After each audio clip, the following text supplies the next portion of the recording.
बिस्मिल्लाहिर्रहमानिर्रहीम। आज की वीडियो में मैं आपको बहुत ही खूबसूरत सा हसीन सा दामन का डिज़ाइन बनाना बताऊंगी कि जिस तरीके से किस तरह से हम ऑर्गेन्जा बॉर्डर के साथ इस दामन का डिज़ाइन खूबसूरत और बहुत ही अच्छा स्टाइलिश सा एलिगेंट सा बना सकते हैं। क्योंकि मैंने आपको इसके नेक की वीडियो भी बताई थी, तो उसी वक्त मैंने आपको कहा था कि इसका दामन की वीडियो ज़रूर देखिएगा। तो आप लोगों के सामने ये हाजिर है दामन की वीडियो, तो ज़रूर देखिएगा कि आपकी बहन ने कितना खूबसूरत दामन का डिज़ाइन बनाया है। और साथ में बहुत ज़्यादा अच्छी अच्छी सी टिप्स मैंने आपके साथ शेयर की हैं और बहुत ज़्यादा नीट एंड क्लीन बनाया है। तो वीडियो शुरू करते हैं। पहले ये मैंने शर्ट के दामन लिया है जो कि पंखे की वजह से उड़ा जा रहा था। तो फिर ये देखें इस तरह से। अब ये देखें दामन की जो मैंने चौड़ाई ली है वो 23 इंच है, ठीक है, क्योंकि मुझे तैयार रखनी है 20 से 20.5 इंच। तो इस तरह से अब मैंने इसी तरह से ऑर्गेन्जा का बॉर्डर लिया है जो कि मैंने 4 इंच ज़्यादा लिया है, यानी कि 27 इंचेस लिया है। क्योंकि हम प्लेटें डालेंगे इसमें, और प्लेटें डालने के बाद वो ज़ाहिर सी बात है सुकड़ के फिर वो इतना हो जाएगा, 23 इंच ही रह जाएगा। तो 3 से 4 इंच आप ज़्यादा लीजिएगा, बाद में एक्स्ट्रा जो भी अगर हो तो वो आप कट कर दीजिएगा, लेकिन कम नहीं कीजिएगा, वरना फिर आपकी सारी मेहनत ज़ाया हो जाएगी। अब इसको मुझे क्या करना है, तकरीबन 1-1 इंच का गैप देने के बाद मैं इसको इस तरह से आयरन करूँगी, क्योंकि मुझे इसमें पिनटक्स डालनी है। तो प्लेटें डालने के लिए मैं इसको आयरन कर रही हूँ, क्योंकि ऑर्गेन्जा फैब्रिक है। लॉन वगैरह का फैब्रिक हो तो उसमें इजीली हम वैसे भी डाल सकते हैं, लेकिन इसमें इस तरह से ऑर्गेन्जा ये तो स्लिप होता है, तो इसलिए अगर हम इसमें प्लेटें डाल लेंगे, इससे पहले आयरन कर लेंगे, तो बहुत ज़्यादा आसानी से हमें प्लेटें डालने में आसानी होगी। तो ये देखें इस तरह से। अब मैं जो मैंने प्लेटें के ऊपर डालने से पहले यानी कि आयरन किया था, तो उस आयरन को ही मैं फॉलो करते हुए इस तरह से उसके ऊपर पिनटक्स डाल लूँगी, इस तरह से। ये आप देख सकते हैं इस तरह से। तो ये बहुत ज़्यादा हमारे लिए आसानी हो जाएगी, क्योंकि बहुत ज़्यादा ये स्लिप होता है ना, तो इस वजह से हमें इसको, अगर हम इसको आयरन कर लेंगे तो हमारे लिए बहुत ज़्यादा आसानी हो जाएगी। वरना नॉर्मली लोग आप चाहें तो लॉन या कॉटन के फैब्रिक के ऊपर भी आयरन कर सकते हैं, उससे आसानी हो जाती है, लेकिन इसमें तो लाजमी करने की ज़रूरत है। और गेंजा के साथ दामन बॉर्डर बहुत ज़्यादा इन है, या स्लीव्स का डिज़ाइन बहुत ज़्यादा इन है। तो अगर आप इस मेथड को फॉलो करते हुए बनाएंगे तो बहुत ही ज़बरदस्त स्टाइल आपका यही वाला डिज़ाइन बहुत खूबसूरत बनेगा। आगे मैं आपको इसमें टिप्स भी दूंगी। अब ये देखें मैं इसी तरीके से इसमें जितनी भी ये है इन सबको प्लेटें डालूंगी। अब ज़ाहिर है सारी तो आपको दिखाऊंगी नहीं, वरना 2 घंटे की वीडियो तो इसी में लग जाए। एक मिसाल बता रही हूँ मैं। तो ये देखें इस तरह से मैंने सारी प्लेट्स डाल ली हैं, और डालने के बाद अब इसको आयरन कर लिया है। आयरन नहीं करेंगे तो वही सुकड़ा सुकड़ा सा रहेगा, इस तरह से ये खुल जाएगा। अब ये देखें इस तरह से कितनी ज़्यादा नीट एंड क्लीन हमारी ये प्लेट्स के साथ ऑर्गेन्जा का दामन, ये ऑर्गेन्जा बॉर्डर तैयार हो गया है। अब ये देखिए शर्ट का फैब्रिक लिया है मैंने, यानी शर्ट ली है। शर्ट का नेक मैंने आपको इसका बता दिया है कितना स्टाइलिश सा मैंने तिरछा नेक डिज़ाइन बनाया था, वो भी स्टाइलिश सा बनाया था। अच्छा, उसमें भी ट्रायंगल्स बनाए थे, तो इसमें भी मैं ट्रायंगल्स को फॉलो करूँगी दामन में इसके साथ। अब 2-2 इंच का हमें कॉर्नर से निशान छोड़ना है, ठीक है। फिर आप ये देख सकते हैं मैंने ना एक निशानात लगाए हुए हैं, यानी मार्किंग की हुई है। पहले तो दोनों साइड से 2-2 इंच का छोड़ने के बाद 5.5 इंच का निशान लगाना है, यानी उस वाले कॉर्नर से 2 इंच का निशान छोड़ा, फिर 5.5 इंच पे, फिर 5.5 इंच पे, और फिर 5.5 इंच पे। और इस साइड पे इस तरह निशान लगाना है कि इस साइड पे भी 2 इंच रहे। तो अब ज़रूरी नहीं है आप 5.5 इंच लगाएं, जाहिर सी बात है, क्योंकि अगर आपके पास 2-2 इंच बस कॉर्नर से आपने छोड़ना है, फिर आपकी दामन की जितनी भी चौड़ाई हो तो आप उस हिसाब से इसको निशान लगा लीजिएगा, ताकि दोनों साइड पे आपके इक्वली गैप आए, यानी कि 2-2 इंच का आए। अब मुझे ट्राइंगल्स जो मैंने लिए हैं 2 बाय 2 इंच के मैंने लिए हैं इस पे, और इस तरीके से अब मैं इसको रख के और इस तरह से दामन के ऊपर, जैसा कि आप देख सकते हैं, ये मैं लगा रही हूँ इस तरह से। अब मैंने ये लगा लिया, फिर जो मैंने निशान छोड़ा था उस निशान की तरफ मैं लगाऊंगी, ताकि यहाँ पे भी सेंटर में भी इक्वली मार्किंग है। आपके दामन की जो भी चौड़ाई हो आप उसके अकॉर्डिंग इसको रख सकते हैं। तो ये देखें इस तरह से मैंने अपने दामन की चौड़ाई के हिसाब से लगाया है। अगर आपको भी 20.5 से 21 इंच आपको दामन तैयार चाहिए हो तो आप इस तरह से इसको रख सकते हैं। अब ये देखें इस तरह से मैंने तैयार कर लिया। ये दिखा रही हूँ आपको कि 2 इंच मैंने इस साइड पे छोड़ा, 2 इंच मैंने इस साइड पे छोड़ा। ये देखें इस तरह से। इस ड्रेस की डिज़ाइनिंग की जरूर देखिएगा। इसके ट्राउज़र पे मैंने बहुत अच्छा डिज़ाइन बनाया है, और यही जो दामन पे बनाया है ये मैंने स्लीव्स पे बनाया है, लेकिन ज़ाहिर है मैं ट्राउज़र की वीडियो शेयर नहीं कर सकी आपके साथ, तो आप डिज़ाइनिंग में देख लीजिएगा। बहुत पिंटेक्स वाला डिज़ाइन बनाया है। अब ये देखें इस तरह से, ये मैंने आपको दिखा रही हूँ कि मैंने जो दामन की चौड़ाई ली है, यानी कि जो जितनी लंबाई ली है, आपको जितना भी लंबा रखना हो दामन के ऑर्गेन्जा बॉर्डर आप उतना रख सकते हैं। अब सीधी तरफ ही मैं रखूँगी, और सीधी साइड मैंने सीधी साइड से ही मिलाई है, क्योंकि ऑर्गेन्जा की तो कोई सीधी इतनी ज़्यादा नहीं होता है, तो ये मैंने इस तरह मिलाई है। लेकिन ज़ाहिर है जिस साइड पे मैंने पिनटेक्स लगाई है वो सीधी साइड है, उसको मैंने आप एक दूसरे को फेस किया है। और उसके बाद जिस साइड पे मैंने ट्रायंगल्स की सिलाई लगाई थी, तो शर्ट को उल्टा करके मैं उस सिलाई के ऊपर ही ये सिलाई लगा रही हूँ। तो ये देखें इस तरह से। अब ये मैं इसके फ्रंट बैक दोनों पे मैंने ये डिज़ाइनिंग बनाई है, तो इसीलिए मैं साथ साथ बैक दामन पे भी बना रही हूँ। तो इसकी ड्रेस डिज़ाइनिंग की वीडियो ज़रूर देखिएगा, इंशाल्लाह जल्द शेयर करूँगी आप लोगों के साथ। अब ये देखें इस तरह से ये मैंने लगा लिया है। लेकिन अब बात यहाँ तक नहीं ख़त्म होती। आपकी बहन ने ये वाली चीज़ जब मैं काम करती हूँ तो काफ़ी ज़्यादा नीट एंड क्लीन काम करना चाहिए, सिलाई का भी स्पेशली। अब ये देखें इस तरह से मैंने एक पट्टी ली है जो कि 1.5 इंच चौड़ी पट्टी ली है। ये मैं लगा रही हूँ यहाँ पे, क्योंकि नॉर्मली अगर हम कहीं पे भी कोई चीज़ यहाँ तक कि स्लीव्स के ऊपर भी अटैच करते ना तो इतनी ज़रूरत नहीं पड़ती फिनिशिंग बॉर्डर की। लेकिन दामन क्योंकि उठते बैठते थोड़ा सा ऊपर नीचे होता है, ज़ाहिर है, तो अगर हम ये नहीं लगाएंगे ना तो सिलाई नज़र आएगी तो वो बुरा लगेगा। नॉर्मली धागे तो नहीं निकलेंगे लेकिन फिर भी बुरा सा लगेगा। तो भाई फिर आपकी बहन ने बोला कि चलो ये कर लेते हैं, तो इसलिए आप भी जब भी कीजिएगा तो इस मेथड को ज़रूर फॉलो कीजिएगा।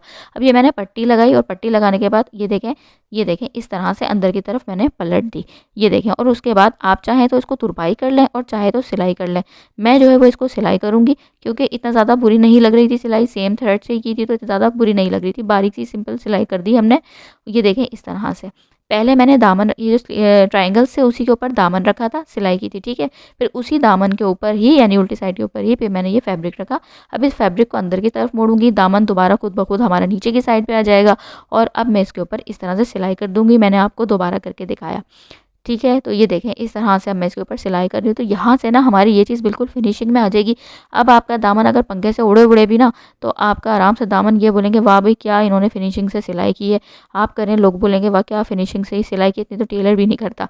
तो अब ये देखें इस तरह से, ये देखें ये हो गया। अब ये ट्रायंगल्स मैंने लगा दिए और इक्वली इसके दरमियान में गैप आया। और यहाँ से ये भी देखें आप कितनी फिनिशिंग से हमारी पट्टी लग गई है। अब नीचे वाली रह गई बेचारा, अब इसको भी हमें कुछ ना कुछ करना है। तो अब इसको मैंने जो इसमें शर्ट में साइड में बॉर्डर आया था, इस बॉर्डर को मैंने यूटिलाइज़ किया इस तरह से। अब मैं इसको इसका यही उल्टी साइड में ऊपर की तरफ रख रही हूँ, यानी कि ऑर्गेन्जा की सीधी साइड इसकी फैब्रिक की एक दूसरे को फेस कर रही है। अब ये देखें इस तरह से मैंने इसको उल्टा रखा। उल्टा रखने के बाद ये देखें और फिर इसके ऊपर सिलाई लगा दूंगी। सिलाई मुझे ऐसे लगानी है कि कुछ ट्रायंगल्स इसके अंदर भी, असल में मैंने इसको ट्रायंगल्स की डिज़ाइनिंग इसलिए दी कि इसके बॉर्डर में आप देख सकते हैं ट्रायंगल की डिज़ाइनिंग बनी हुई थी, वरना मुझे दूसरे स्टाइल में डिज़ाइनिंग देनी थी। अब मैं जो आगे आने वाले ड्रेस की डिज़ाइनिंग करूँगी ना उसमें दूसरी चीज़ लगाऊंगी। अब ये देखें इस तरह से।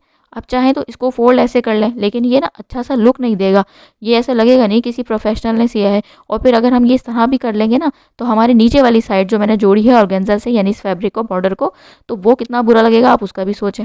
अब वो कितना, मतलब हमने ऊपर वाली साइड जहाँ ट्रायंगल्स लगाए उधर तो फिनिशिंग लगा दी, लेकिन अब अगर हम यहाँ से सिंपल ऐसे स्टिच कर देंगे तो फिर ये नज़र आएगा ये तो सादा नीचे है, ये तो पंखा चले ना चले, दामन उड़े ना उड़े, ये तो वैसे ही चलते हुए ही नज़र आएगा। अब ये देखें मैंने साइड में हमें नीचे पट्टी लगाने से पहले अब मैं यहाँ का काम कर रही हूँ। 2 इंच मैंने चौड़ी पट्टी ली है, फिनिशिंग पट्टी लगा रही हूँ मैं पहले चॉक्स में। अब यहाँ पे मैंने क्रीज बना ली है कि मुझे कितना इंच अंदर रखना है। तो ये देखें इस तरह से मैंने क्रीज बनाई है। 1.5 इंच मैंने अंदर की तरफ फोल्ड किया है फैब्रिक दोनों साइड से। 20 इंच का मेरा तैयार आएगा दामन। तो अब ये देखें इस तरह से 1 इंच मुझे ऊपर की साइड पे रखना है, ठीक है। तो 1 इंच ऊपर की साइड पे रखने के बाद इसको फिनिशिंग की पट्टी को हम इस तरह से लगाएंगे, ये देखें इस साइड से इस तरह से। और फिर उसके बाद ये मैं इसको इस तरह लगा रही हूँ। और जो मैंने नीचे क्रीज बना दी है ना दोनों साइड से, पहले आप इक्वली शर्ट को रखिएगा, दोनों दामन दोनों चॉक्स को एक साथ मोड़िएगा और बिल्कुल दरमियाना बराबर गैप आना चाहिए। और इस तरह से अब इसको ये देखें मैंने फिर एक साइड से और फिर क्रीज बनाएंगे ना तो क्रीज के ऊपर ही हमें इस तरह से और सीधी साइड पे ही लगाना है इस तरह से। और अब यहाँ से मैं इस साइड से शुरू कर दूंगी, दामन की साइड से यानी दूसरी वाली साइड पे मैं इस साइड से शुरू कर दूँगी। देखें इस तरह से चौक की पट्टी इसलिए लगा रही हूँ क्योंकि नीचे जब मैं फिनिशिंग बॉर्डर लगाऊंगी तो जितना भी ये अंदर का कचरा गंदबला होगा ना ये सब छुप जाएगा और हमारा फिनिशिंग से पूरा दामन इतनी ज़्यादा फिनिशिंग से तैयार होगा कि बेहतरीन तैयार हो जाएगा। वो आप लास्ट में खुद ही देख लेंगे।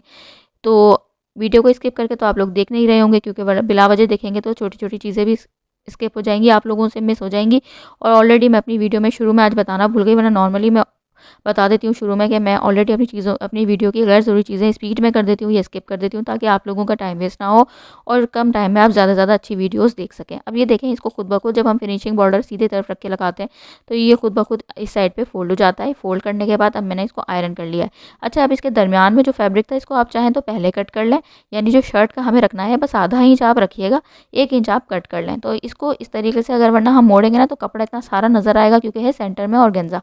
तो अब जाहिर सी बात है, जब हम फिनिशिंग की बात कर रहे हैं तो हमें हर चीज़ का वो ख़्याल रखना है। फिर ऊपर तक मैंने कट कर दिया। मैंने कहा चलो फिर वो मोटा-मोटा सा भी आता है ना तो अच्छा लुक नहीं लगता है। दूसरी साइड का भी कट कर दूँगी इस तरह से रख के, और आप चाहें तो पहले भी कट कर लीजिएगा, वरना फिर मैंने इसमें ये हुआ है कि साथ में फिनिशिंग बॉर्डर का भी जो एक्स्ट्रा वो होगा ना वो सब कट हो जाएगा। अब इसको मुझे करना है तुरपाई, तो मैं फ़िलहाल इसको अभी ऐसे कर रही हूँ फ़ोल्ड, और नीचे से जो इतना वाइट फैब्रिक है ना तो उसको मैंने जो है वो थोड़ा-सा कट कर दिया है 1/2 इंच छोड़ के।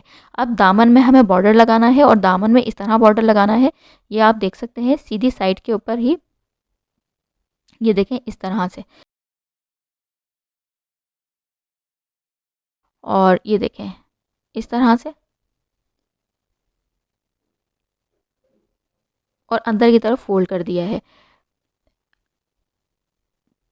इसको सीधी साइड के ऊपर ही मैंने रखा है, और उसको मैं अब इसको अंदर की तरफ फ़ोल्ड करूँगी, यानी कि उल्टी साइड की तरफ फ़ोल्ड करूँगी। ये देखें इस तरह से, और यहाँ पे ना मैंने सिलाई नहीं लगाई, तो मैं ये इसके अंदर ही कवर हो जाएगा। अब सीधी साइड पे रख के सिलाई की थी, उल्टी साइड पे मैंने फ़ोल्ड कर दिया, हाफ इंच दोनों साइड से अंदर दबा दिया था कॉर्नर से। अब ये देखें इसको मुझे इस तरह फ़ोल्ड करना है, इतना चौड़ा मैंने बॉर्डर लिया था कि ये बॉर्डर को कवर हो जाए और एक ही सिलाई में दोनों पे सिलाइयों कवर हो जाए। नीचे मैंने ब्लू धागा रखना है, ऊपर मैंने शॉकिंग पिंक ही धागा रखना है। अब ये देखें इस तरह से, फिर बाद में मैं चॉक्स की पट्टी को तुरपाई करूँगी, स्टिच नहीं करूँगी, क्योंकि ज़ाहिर है नीचे ऑर्गेन्जा है तो वो इतना बुरा सा लुक आ जाएगा ना, फिर वही अगेन फिनिशिंग वाली बात नहीं आएगी। अब ये देखें इस तरीके से, ये देखें ये इस तरह से रखा मैंने, और ये इस तरह से रख कर, ये देखें, और इस तरह सिलाई लगानी है कि मैंने चाहें तो आप चाहें तो पहले ना आयरन कर लें। अब ये मैंने आपको करीब करके दिखा रही हूँ, इस तरह रखना है कि बिल्कुल हमारी सिलाई नीचे वाली सिलाई के ऊपर ऑर्गेन्जा पे नहीं आनी चाहिए। इस तरह रखनी है कि ऊपर शॉकिंग पिंक थ्रेड आए, फिनिशिंग की फिनिशिंग आए, धागों का भी ख्याल रहे, नीचे ब्लू धागा आए। अब ये देखें मैं इसको इस तरह से मिलाती जा रही हूँ, और बिल्कुल कॉर्नर पे सिलाई कर रही हूँ, जहाँ से नीचे ऑर्गेन्जा से मैंने वो जो प्रिंटेड बॉर्डर अटैच किया था बिल्कुल उसके कॉर्नर पे सिलाई आए, ताकि बिल्कुल हमारी एक फिनिशिंग वाला लुक आ जाए। ये देखें इस तरह से। अब ये मैंने इसको सिलाई लगा ली। अब यहाँ से मुझे करना है तुरपाई। अब ये था सबसे ज़्यादा मुश्किल और अहम मरहला, वो इस वजह से ये वाले कॉर्नर को भी मुझे लॉक करना है, यहाँ पे भी मैं तुरपाई करूँगी। और मैं आपको क्या बता रही थी ऑर्गेन्जा वाले, क्योंकि नीचे है ऑर्गेन्जा, फैब्रिक तो है नहीं। अब जाहिर सी बात है लंबी लंबी तुरपाई लगाएं, कुछ तरह की भी लगाएं तो वो भी बुरी लगेगी, सिलाई तो खैर वैसी बुरी लगेगी। ऑर्गेन्जा तो समझे बिल्कुल ऐसे होता है ट्रांसपेरेंट, तो फिर मैंने इस पे पिस्ता कलर का धागा लेती तो नीचे शॉकिंग पिंक कितना के पट्टी के ऊपर कितना बुरा लगता। तो अब मैंने इतनी ज़्यादा बारीकी के साथ तुरपाई की है कि नीचे बस ज़रा सा डॉट जाए और वो बिल्कुल भी पता ना चले शॉकिंग पिंक कलर का ही। तो ये देखें इस तरह से, अब मैं इसकी तुरपाई कर रही हूँ, और ये मैंने तुरपाई मुझे पूरी, मैं इस तरह से ही देखें मैंने ये यहाँ से पूरी यहाँ से इस तरह से तुरपाई कर ली। पहले तो मैंने लिया इसको, जो फैब्रिक था शॉकिंग पिंक वाला, पहले तो मैंने इसको अंदर की तरफ फोल्ड करके तुरपाई किया, ठीक है। फिर उसके बाद अब मैं पहले यहाँ से इसको लॉक करूँगी, ये जो मैंने ये वाली चीज़ यहाँ से जो हाफ इंच अंदर आपको बताया था फोल्ड किया था, तो पहले तो मैं यहाँ से इसको तुरपाई करूँगी, ये देखें इस तरह से।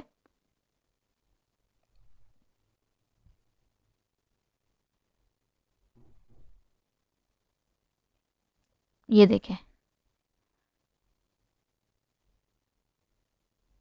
और इसको इस तरह से तुरपाई करना है कि उल्टी साइड पे ही रखना है, उल्टी साइड पे ही रख के मुझे इसको तुरपाई करना है, ताकि फिर ये पीछे की तरफ से पता भी नहीं चलेगा। इसलिए कि दरमियान में इतना फैब्रिक है, उसी के दरमियान में हम कवर कर देंगे, नीचे हमें बिल्कुल फ्रंट वाली साइड तक धागा लाने की ज़रूरत ही नहीं पेश आएगी। अब जो मैंने अंदर की तरफ शॉकिंग पिंक कलर का ज़रा सा जो फैब्रिक था उसको ना डबल फोल्ड किया है, यानी अगर मैं सिंगल फोल्ड करती ना तो ऑर्गेन्जा के अंदर से धागे नज़र आते। अब हमें तो धागों का ख्याल रखना है, क्योंकि हम फिनिशिंग की बात कर रहे हैं, तो फिर पूरी ही फिनिशिंग आनी चाहिए। तो फिर इसलिए मैंने पहले बारीक बारीक सब अंदर की तरफ डबल फोल्ड किया, जहाँ तक मेरी शर्ट का फैब्रिक आ रहा है वहाँ तक। फिर उसके बाद भले आराम से आप करें सिंगल फोल्ड, कोई मसला ही नहीं है, कोई परेशानी नहीं है, क्योंकि अंदर तो वैसे ही हमारी लॉन का फैब्रिक है आगे जाकर। तो ये देखें इस तरह से, अब मैं आपको इसको दिखाऊंगी। ये हमारा हो गया है दामन तैयार। अब आपका कोई भी इस तरह का, ज़ाहिर है आजकल इतने ज़्यादा ये चल रहे हैं ऑल ओवर प्रिंट के ड्रेसेस, साथ में जो बॉर्डर है, बॉर्डर को आप साइड से कट कर लें, बॉर्डर को नीचे अटैच करें, और साथ में इस तरह का कंट्रास्ट में आप कोई भी ऑर्गेन्जा का फैब्रिक लें, और साथ में आप इस तरह की डिज़ाइनिंग करें, और फिर अपने लोगों की तारीफ समेटें, क्या वही कितनी फिनिशिंग से कितना खूबसूरत दामन का डिज़ाइन बनाया है। तो इसकी आप लास्ट में जो है ना इंशाल्लाह नेक्स्ट वीडियोज़ में इसकी पूरी ड्रेस की डिज़ाइनिंग शेयर करूँगी, तो ज़रूर देखिएगा। वीडियो पसंद आई है तो प्लीज़ मेरे चैनल को ज़रूर ज़रूर ज़रूर सब्सक्राइब कीजिएगा, और मेरी वीडियो को लाइक ज़रूर कीजिएगा। आप लोगों की अप्रिसिएशन से मुझे बहुत ज़्यादा खुशी होती है, और आपकी सपोर्ट का बेहद शुक्रिया, आप सबने इतना सपोर्ट किया। तो ये देख सकते हैं आप कितना ज़्यादा खूबसूरत लुक लग रहा है। तो चाहें तो इस ट्रायंगल्स के ऊपर कोई मोती शोती भी लगा लें, लेकिन मैंने नहीं लगाए। ये जो स्टोन्स पे मैंने यहाँ लगाए थे तो मैंने नहीं लगाए, मुझे बस इस तरह अच्छा लगा। तो वीडियो पसंद आई है तो प्लीज़ लाइक ज़रूर कीजिएगा, दुआओं में याद रखिएगा। इंशाल्लाह नेक्स्ट वीडियो में आप लोगों से मुलाकात होगी। तब तक के लिए अल्लाह हाफ़िज़।